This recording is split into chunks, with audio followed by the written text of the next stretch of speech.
Notre Dame football kicks off its season in 16 days against Navy out in Dublin, Ireland. Will we see the luck of the Irish in Marcus Freeman's second year as head coach of the program? That's the question. Mike Berardino covers Notre Dame football for the South Bend Tribune and IndyInsider.com. And he's on now because Mike's got all the answers. Mike, thanks for joining us. 16 days away, college football, the most wonderful time of the year, kicks off. The Irish season obviously kicks off, and all eyes are on graduate quarterback Sam Hartman after he transferred from Wake Forest. So how's Sam look so far, and who else on this Notre Dame offense is going to put up some big numbers? Well, last year they had Michael Mayer breaking all the records as tight end. He's now in the NFL with the Raiders. So I think it's going to be more a dispersal of the wealth, at least in terms of pass catching, certainly among the tight end group. Couple of names to watch on offense, though, that could break forward. Tobias Merriweather, a 6'4" sophomore who can go down the field and win those 50-50 balls. Sam Hartman, as good. The analytics will tell you as good as anybody in his recent generation at stretching the field on the college level, giving his receivers chances to make plays. Tobias Merriweather can make plays. Jaden Thomas, another big-bodied receiver who can make plays down the field. Holden Stays is a tight end who's going to get his chances. Mitchell Evans. These are big guys who can, again, seam routes. Hartman not afraid to test opposing secondaries. He's done it over and over, nearly 13,000 passing yards at Wake Forest. And then the other name, local guy for you guys, Audric Estime. We have to remember to get that accent on his name, pronounce it correctly. It's about time. Audric Estime from Montvale, New Jersey's St. Joe Regional, and a Nyack, New York native. He's got a chance to go over 1,000 yards. In fact, could go a buck and a half for him. He could be a focal point of this running game. Notre Dame built around offensive and defensive line strength and physicality, and Audric Estime is a load to bring down.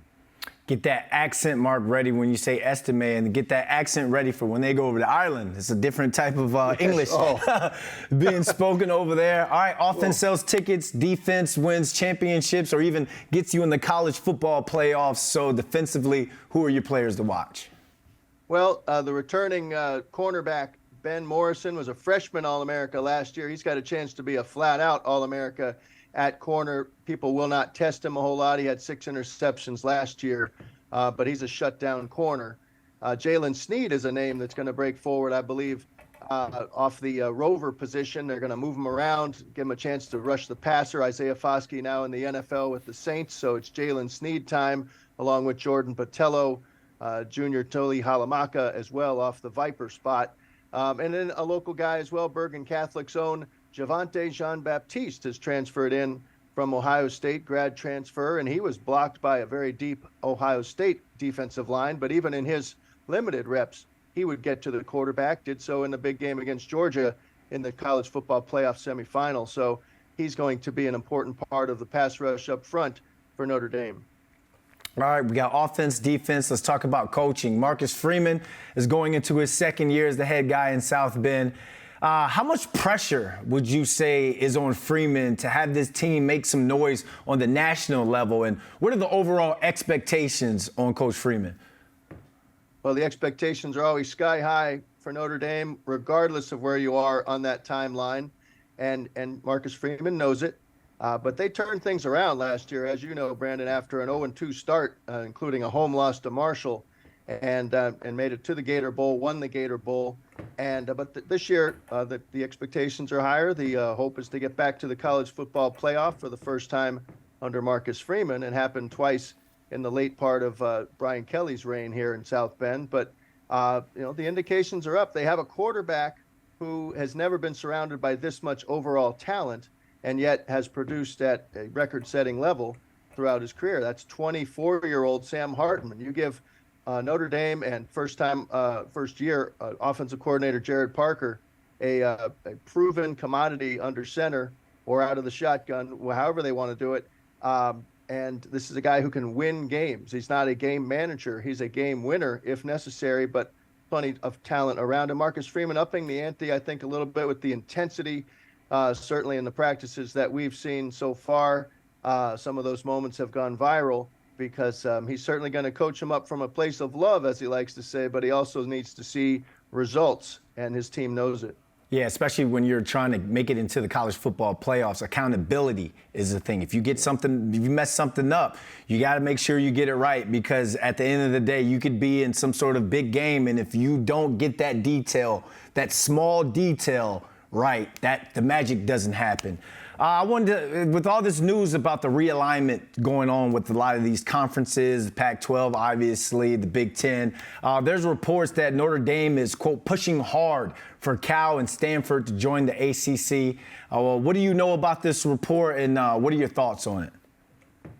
Well, that's an interesting one. There's been some interesting analogies about Notre Dame, obviously not a full member of the ACC, a scheduling partner for football in the ACC, and in all of its teams except for all of its non-revenue / Olympic sports teams besides men's hockey, which is an excellent program, plays in the Big Ten. All the others are ACC members. So Notre Dame has a voice at the table, and Jack Swarbrick has today made a statement through ESPN that he just felt that it was an indictment of modern college sports if Stanford and Cal, Berkeley, are left on the outside looking in when they're excellent academic institutions and they are Division I, FBS level athletic institutions. So, fluid situation. My overall thoughts is I just want all this to be over. I'd like to get to week 0, Brandon. Let's get to week 0 in Dublin.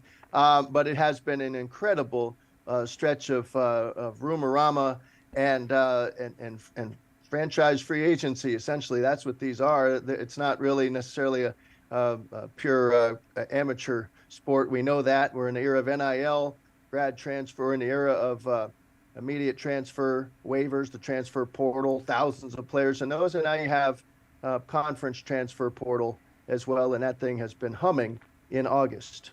Yeah, I can't wait. I'm with you. I can't wait for week 0. I'm tired of talking about all the outside noise. Let's just line it up and see some smash mouth football. You can find more of Mike's work at IndyInsider.com and on the Pot of Gold podcast. Notre Dame, Navy, August 26th out in Dublin, Ireland. Mike, thanks for joining us. Anytime, Brandon. Thanks.